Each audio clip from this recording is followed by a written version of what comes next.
Yeah, hello, thank you. So I'm going to quickly talk about the publishing that we do at Arcadia Missa and then try and make some claims which are completely just my own opinion. This is an example of the last e-journal we did. We have a journal called How to Sleep Faster, and we've just, in the summer, published the 6th issue. And most of all the publications we do eventually get turned into e-publications, but we, for a while, and maybe we'll do it again, but I don't know when, we're experimenting with the idea of an e-publication that wasn't mimicking the idea of turning a page. So the first one we did in like 2011, we thought we were really clever. We worked out that we could embed videos into PDFs, and so it was just basically like one big map.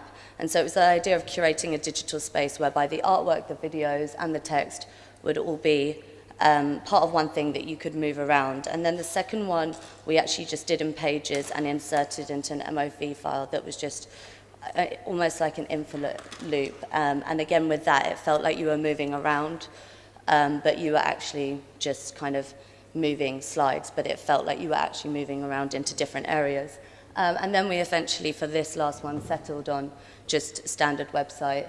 And again, it's this idea of how to have video and text in a digital publication that doesn't have the same kind of uniformity or context, something like YouTube or Vimeo, because we work with a lot of younger artists, and it's kind of expected that you're going to put your work online, and when that happens, there is actually a framing that isn't necessarily conducive to the work or the choice of the artist.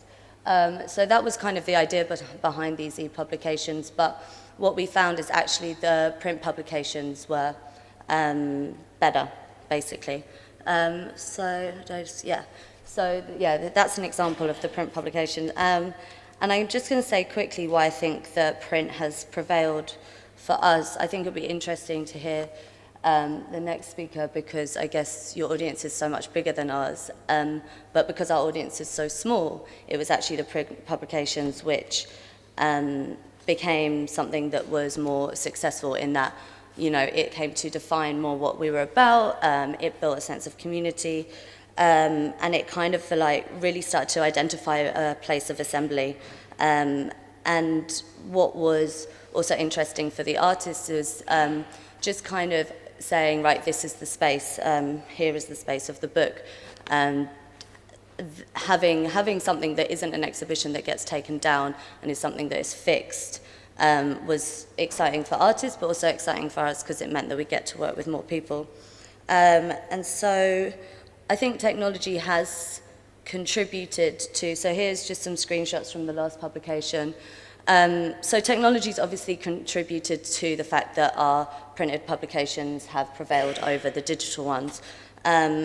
Technology's contributed to it by the fact that we design it all ourselves with free labor. We use print-on-demand publishing so that we're not having to spend a huge amount of printing costs, and we can just get between 1 or 500 copies done at a time and see how it goes. So it's kind of like practically viable.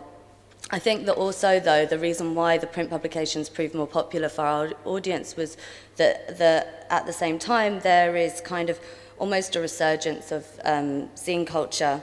So aside from the fact that these books or objects, they locate and identify the community around the gallery and the dialogues that are happening, both like in the space but also, you know, online with a network of people. Again, it's, you know, it's not like it's open access. I think we need to remember that. But yeah, the books are practically more helpful in terms of surviving without funding, but yeah, they do have this link to zine culture, which has kind of come out of Tumblr, I guess. So these are some things that I just ripped off Tumblr. And yeah, so that image there is actually just a documentary you can watch on Netflix about Kathleen Hanna. And what was happening at the same time as our print publications were getting more popular is actually there were kind of communities on Tumblr that that were growing and that were taking from previous generations. And so a lot of these Tumblrs, like one, for example, called Queer Libido, was something that I followed a few years ago, and it gave me so much more than any academic texts were giving me. And what happens in these platforms is that there is a kind of immediate and often personal form of publishing, and it's different to traditional publishing models. And this is a kind of the same sentiment that exists in the book that we publish, because we're able to just design them ourselves and print them very quickly. So it's not that surprising that the personal voice and zine cultures have this kind of strong presence in Tumblr. So kind of, I guess, just to make a few links, so where cyberfeminism was intertwined with the rise of the internet, and zine culture was bound with an increased access to cheap photocopying, and feminist video art rose often outside of the institution as access to video cameras became easier. It's not surprising that Web 2.0 offers an instant and encouraged space for the personal and the rebloggable, and thus has picked up from previous trends and movements. And I think the reblog format is definitely something that encourages this. And so, yeah, so here are a few of the kind of zines that are going on right now or in the last few years that have definitely been inspired by these kind of communities on Tumblr. One of the big things that kept coming up was also like this, you know, Sylvia Plath quotes being reblogged over and over again, as well as Riot Girl images. And so, yeah, I don't think it's that surprising that our print publications were more successful. Like, yeah, I should say that we do them all in black and white because we can't afford colour printing and stuff. So there's already an aesthetic that's constrained by, you know, practical necessity that references this, whether we want to or not. So, yeah, artist novellas. So we've done 5 artist novellas. And, yeah, the format is just kind of give the novella, so a rough amount of words and the same size. It's about, I don't know, like 16 by 20 centimeters or something, and just kind of give an individual or a duo, artists or writers, the opportunity to make a novella, whatever that may be, for the artists that take it on. And I think that it was quite natural for us to do that because this attitude of the personal being accepted as publishable, I think is why that there's been a lot more slippage actually between art and literature. Again, this is just in my own personal experience. So yeah, doing a novella series was extremely natural. And yeah, so these are the 5 we've done. The people we've done them by are up there. And then we also have 2 more coming out next February, one by Sarah M. Harrison and one by Linda Stupart. And then we have another book that we're doing in partnership with an American publisher called Dominica Publishers, which is run by Martine Sims, and that will be a collection of Hannah Black's writings. So I'm going to try and explain what I mean about this slippage between art and writing that's happened more, or why artists are more poets and artists now, or whatever. So, yeah. So the kind of way that we live, or the way that we use social media, or that we use junk time, which is a term that Hito Style has developed, and I'll just quickly note that how she just kind of describes the term, which is that duration cannot be sustained because people are exhausted. They cannot afford it anymore. They don't have time. The time they have has to be artificially boosted or extended. You have to pretend you're basically present on one online channel whilst you try and catch some sleep, but all the tab browsers are open at the same time. And so, yeah, I think this kind of notion of always publishing yourself, always being present, and that form of presencing being mediated and actually kind of propagated by social media does have something to do with the way that language is maybe changing, or the way that artists are using language. So to go back to one of the artist novellas we did, that's an excerpt right from the start of Holly Childs's. And this, Astrid Lorange, in the preface to the book, described Danklands as an anarcho-cartography, a series of fragments and half-dialogues, unsynthesized and multiply networked.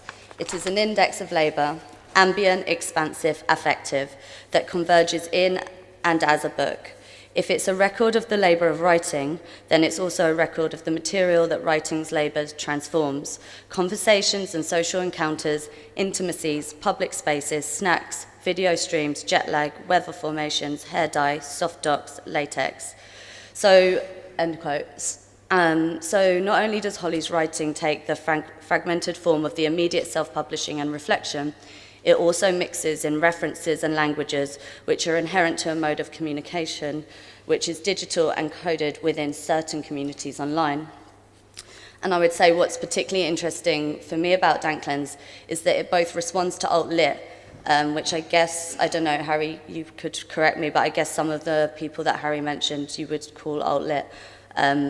So it kind of responds to alt-lit, but it also picks up a sort of surrealist form of literature in that it continues an intense subjectivity of the self-imagination that embodies blurred forms, perspectives, times and places, which is something that hasn't been that prevalent for a while. So, and I think this is really interesting if we think about surrealism, because where surrealist writers such as Breton and, forgive me, I'm not going to pronounce this right, Tristan Tzara, they were actually the ones that were inspiring surrealist painters.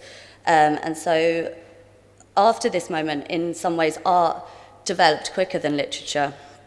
So although there has been a line of avant-garde literature like Louis Aragon and more recently Bret Easton Ellis and Tao Lin, this kind of specific surrealist psychological exploration has developed at a much, much slower pace, as I would argue that postmodern or avant-garde or minimalist literature, or whatever I should be calling it, I don't know because I know nothing about literature, I'm sorry.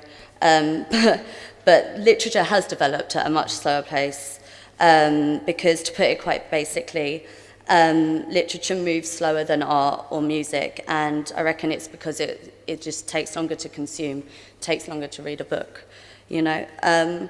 So I think that the influence of the publishing of the self, both online and in independent publishing, and the increased bleed between art and literature has shaken the definitions of art and literature, and possibly it's also shaken the stagnation of both art and literature.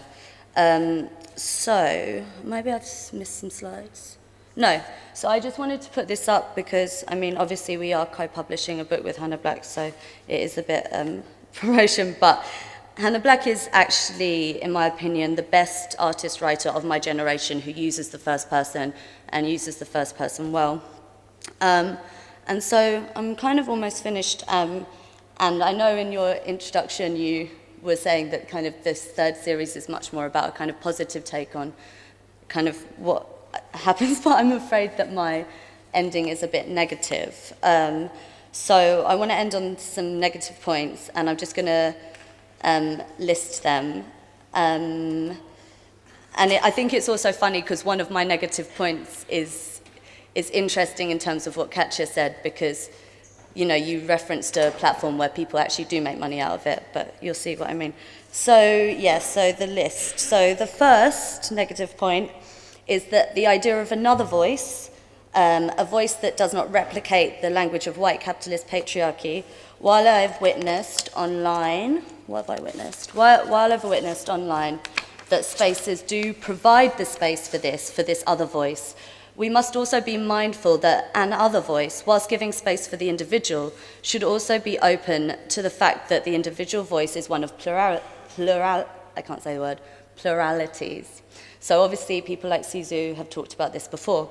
And what I would say is that we need to let the voice, the subjective, this kind of like trend in first person or a kind of slightly different form of literature that bleeds into art, let it not just be a style. And so secondly, we can't forget that there are degrees of access to these spaces, and there is also the question of whom is deemed a subject. So there's many forms of privilege which still affect who does or does not feel permitted to speak. I'm on this panel, yet I'm not an expert, and I'm only speaking from my opinion.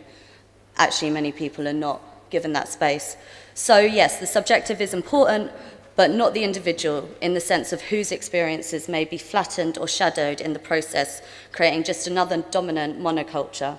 So as a side note of how this might operate, how the kind of the idea of the voice, the subjective voice, might transform into actually just another form of like hegemony and individualism is an example would be the Red Femme Conference in London, where trans women were banned. So, you know, this is something that we need to be extremely wary of. And actually, yeah, that's it. So the third negative point is that as we self-publish online, and this is where Katja, your thing was really interesting for me. As we self-publish online, we are performing free labor for corporations who profit from this, a third-party financialization of the self, of ourselves. I would say that the subjective turn provides cognitive and communicative capitalism in a similar way that reproductive and affective labor creates value for capital. And then my last slide. So lastly, in regard to the necessary suspicion of how these platforms and neoliberal ideologies can co-opt lives, stories, voices, or for want of a better word, the individual, I wanted to end on this quote that's up there, and it's from Jackie Wang's text, Against Innocence. I'm not going to read the quote, but I recommend that everyone read the text because it's the best text that I've read in quite a while. It's really brilliant. It prompted me to consider so much, but it also allowed me to be able to identify where I'm at in terms of how the first person or the subjective exists in culture. And that is that I feel the pertinent question now is how can we occupy these spaces, how can we find or retain autonomy, and how can this be collective without our own otherness, our own specific experiences, reenacting patterns of power that simply other someone else instead. So that's it. Much shorter. Thank you.